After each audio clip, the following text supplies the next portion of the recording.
All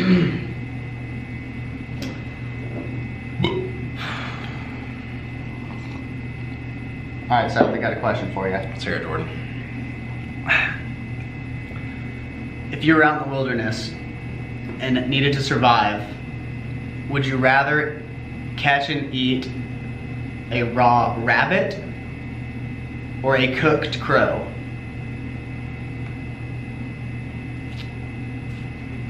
Cooked crow. Why? I'm not gonna die from eating a cooked, nasty tasting meat, but I'd probably die from eating a raw rabbit. I don't know, man. Yeah, I don't know. Yeah. Right? Yeah, I don't know, man. I don't know. The thought of eating crow to me just sounds disgusting because they like eat roadkill. Yeah.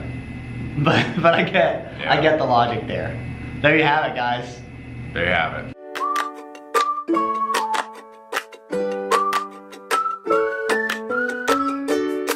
Today, we're talking about the silent killer of startups. Death to startups! The one thing that kills more startups than anything else, except for money. And it's not, yeah, what is it? It's not obvious. It's not obvious. What is it, Seth? Okay, Curious to know. Here's the way it works. Okay.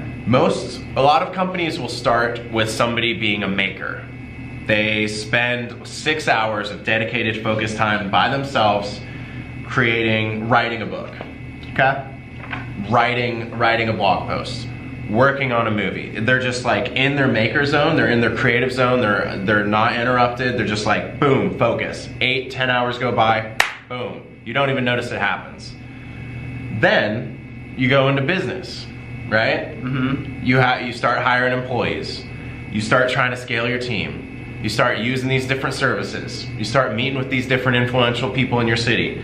And all of a sudden, you're not really a maker anymore because you got a meeting at 8 a.m. and then you try to make from 9 to 11 a.m. and then you got a meeting at 11 and then you got a meeting at lunch, and all of a sudden you go from being a maker to really being a manager. The difference is makers have large blocks of uninterrupted time. Managers have like an hour segmented time. There's a post on this that I'm gonna put in the bio of this video. I highly recommend reading it. It's called The Makers versus the Managers Schedule. It will change the way you think about how you operate as an entrepreneur. It is critical, it is fundamental. But today we're talking about distractions and their impact on your ability to grow your business. So Jordan. So distractions are death to makers. Distractions are death to entrepreneurs because distractions turn you into a manager, not so much a maker anymore. Got it. And the reason you got successful, the reason you got started is because you were a great maker. Got it. Maker. What do you think? I like it. I just keep thinking of like a baker. Yeah. When I'm making, Like I'm making pizzas now I'm managing other people, making sure they put the pepperonis on correctly. Okay. I'm excited for this. Smell what I'm stepping in? I smell the fresh, unleavened bread of a pizza shop. Yes. So you, in Periwinkle, our business, you probably deal with the most distractions of either one of us. So I'd like to ask you, what kind of distractions you feel like you deal with on a day-to-day that, you know, if you weren't in business for yourself, you wouldn't be dealing with? If I wasn't in business, oh man, emails coming in. The most distracting thing for our business, honestly, is my day job. Really? Yeah, because, and even at my day job, I can't, like, I'm supposed to be a maker, but I work for a small company and everybody's in the same office, and there are just distractions all the time because people want to come say hi. People will send you an email and they're next door to you, so they'll walk in 5 minutes after they send the email and ask, hey, did you get that email? But you got in the office an hour ago and you're working your way up. Like I got 80 emails here to respond to, and yours is the second to last one, okay? I'm getting to it. But that's distracting. Yeah. You could be in a meeting, a productive meeting with your coworkers, and get a call from a client.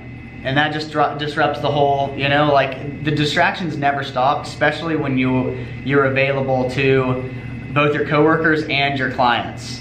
That's why the people that get the most work done are people that never talk, they're never client facing, they're not in the office, just because they have time to accomplish huge things instead of devote, I'm gonna crunch down this 20 minutes and respond to this email and then get to the other 80 that I have. Yeah. You know, but I deal with distractions all day long, and it's by far the most stressful thing in my life. Yeah. Is trying to get all of the work that I have done that I never will. Yeah. Yeah, I think that the distractions get worse the further you get in your business. I can say that for me for sure, because I think the more we go through the process and the more well known we are in our city, the more people want to come meet and grab a cup of coffee and figure out, help us with franchising. Yeah, how are things going? I just want to catch up. It's been a while. And so like you're having to deal with people wanting to meet with you, and these are important people, like they're powerful people, like they could help you. But at the same time, sitting in a meeting with somebody for 2 hours when you could be doing something for your business or not moving your business forward. Or doing absolutely nothing. Yeah. You know, sometimes I would benefit and our company would benefit more from me literally staring at a wall than meeting with somebody about something I have no interest in or my company has no interest in. They say that is like the single best thing you can do to be creative, is to have literally nothing to do and nothing occupying your time. Yeah, I know. These distractions are death to the maker.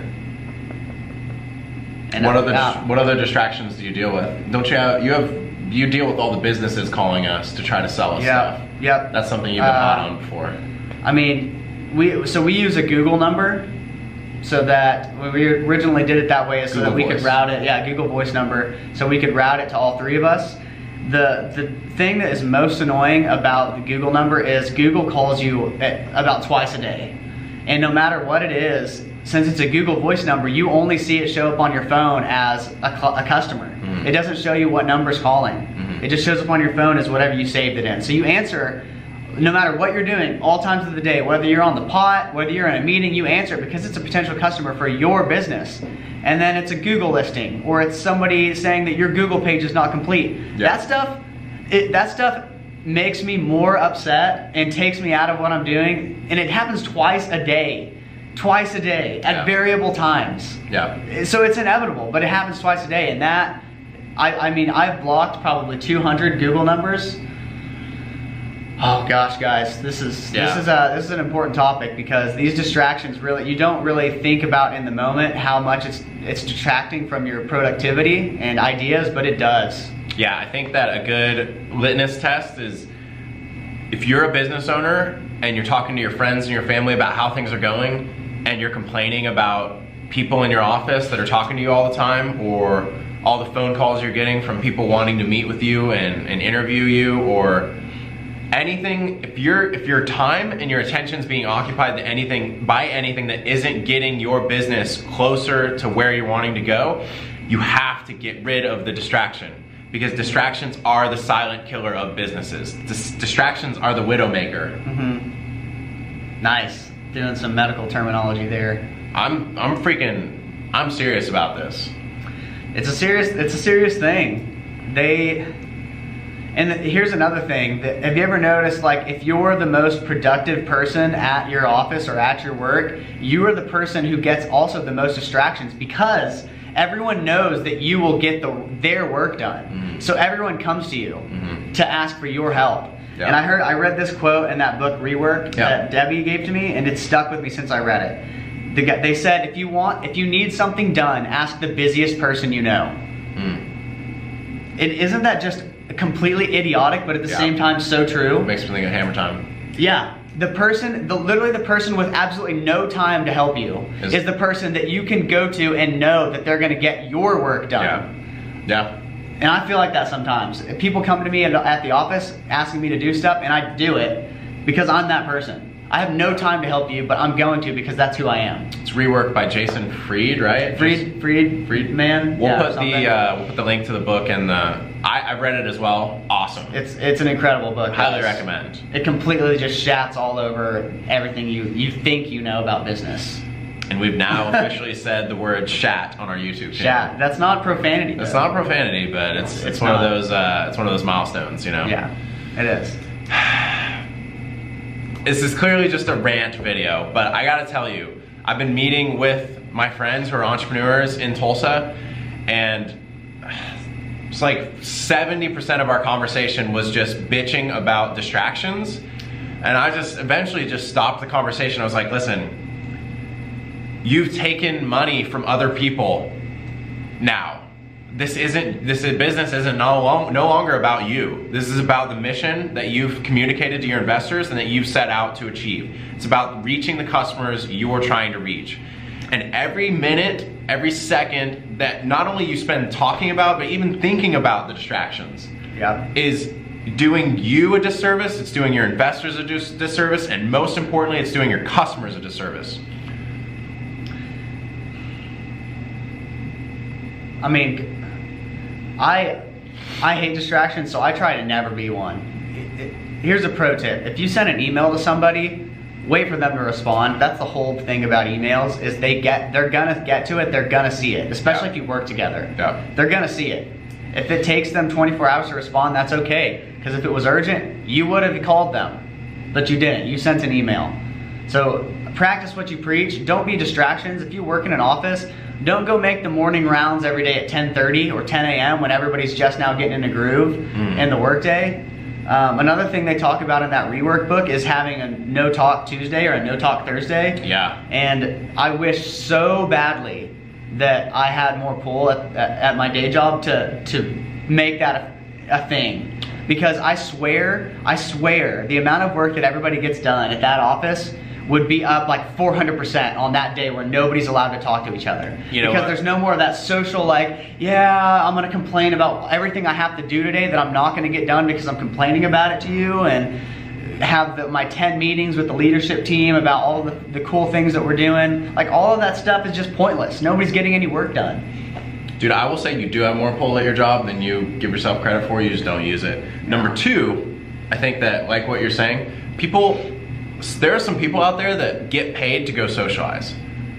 They would never take a job that like you have to be siloed and get work done, even if you only had to work for 3 or 4 hours. I feel like some people live for like the going back to school feeling where you're like, oh, I'm around my friends, I get to go catch up. And I don't necessarily think there's anything wrong with that, but I do think as a business owner, that sucks. Good luck with that. So what's the takeaway? I mean, I'm sitting here thinking about how I could minimize the distractions. I guess you really can't. You can't get rid of all the distractions. I guess you can really just know when it's a distraction and decide. I mean, even in that moment, if you have to decide whether or not it's a distraction, it is. So there's really nothing you can do about it other than don't add to the problem. If you were at a company and you have makers, or you have the busiest person and you go to them for help, stop. Stop going to them for help. Send them an email. Stop going around and talking to everybody every day. It's okay to go in the office and not say a word to anybody. In fact, I would prefer that, and I think I would have a better relationship with my coworkers if we didn't talk every day. Like I want to go into my office and do my work and go home. I don't want to make friends. I don't want to go get drinks with everybody after. I don't want to be a part of meetings. I want to get my job done, because the meetings don't keep me up at night. It's the problems that I haven't solved yet. So consider this. Say you're in a state of flow, you're grinding through your work, you're getting a lot done, and somebody just comes up and says, hey Jordan, how was your weekend?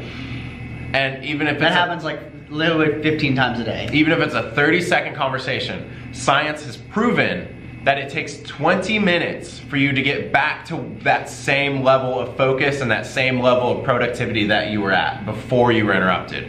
So you might think that it's just a 30-second distraction, but in truth, it is a 20-minute and 30-second distraction, maybe more. You guys, I used to work in the bullpen, which is like all the cubicles in the middle of the office, and that is, I mean, talk about death to makers, man. You literally can't get a string of more than 10 minutes of uninterrupted focus. Because everyone that comes in the office thinks you're there to greet them. You're right by the watering hole, you're right by the coffee, you're right by the door that lets everybody in, everybody's walking through saying hi to you.